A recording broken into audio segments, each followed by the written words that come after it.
How do you make the most out of your personal injury case? One of the things to do is to avoid the pitfalls, okay? These are the things that are in a personal injury case that can really derail it or basically put a stop to your case from progressing, okay? These are the things that really weaken your overall personal injury case. One of them is don't listen to the doctor. That's the main thing. If the doctor recommends you do something, most of the time you need to do that, or at least strongly consider it and make sure you don't have a reason not to do it, okay? So normally it's following the doctor's advice is the good thing. The pitfall is not following the doctor's advice, okay? And if a doctor recommends one thing and you're concerned about it, go get a second opinion, see if that second doctor says the same thing. And if they do, then once again, you need to consider it strongly, because not following that doctor's advice is going to be a major pitfall. The defense and the insurance company is going to use it to pay you less money.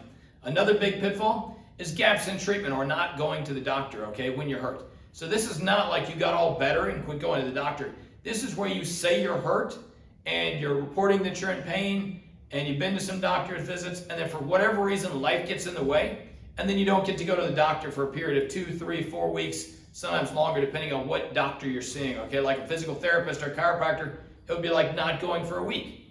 Going to a medical doctor, it might be anything over than 30 days or 60 days, okay? So that's a gap in treatment. The other side is going to use that to argue that you were basically better, and then something else happened not related to the car accident, and now you're hurt again, going back to the doctor, okay, and trying to blame it on the car accident. So any gaps in treatment is another big, huge pitfall. Really messes things up, really undercuts your case, okay? Another big pitfall is minimizing your pain. And what I mean by that is not saying where it's really at, not talking about the impact it has on you and your family or the limitations on you and that sort of thing. So you sort of try to tough it out.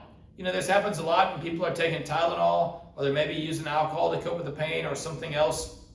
And so when they go to the doctor, they're reporting that there's minimal impact on their life, okay? You know, it's maybe a 2 or a 3, and they're basically reporting it a small number when really it impacts them a lot. The reason this is bad is because it colors what the doctor is going to recommend and what they're going to do. Because if you're at a 1 or a 2, they may not recommend anything, or they may recommend just some painkillers or a little bit of muscle relaxers.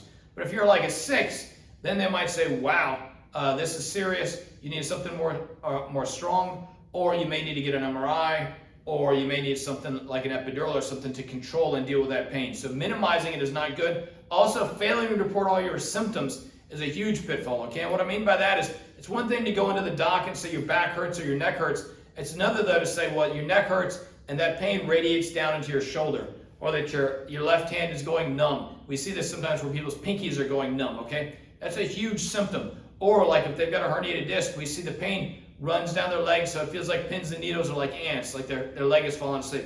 Those are all signs that you definitely have to tell the doctor, because minimizing or leaving those out makes it so the doctor doesn't order the right test, doesn't treat you appropriately, okay? So one of the things is avoid these pitfalls. These are the things me and my team try to help our clients with. That's why we call them every 2 weeks, and we talk to them and want to hear about what's going on in their life, what they can't do, but also what their symptoms are.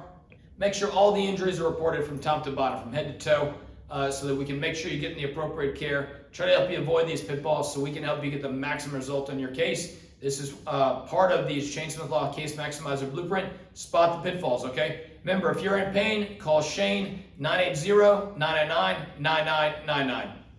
In pain, call Shane. Oh, yeah. 980-999-9999. 980-999-9999. Shane Smith Law. In pain, call Shane.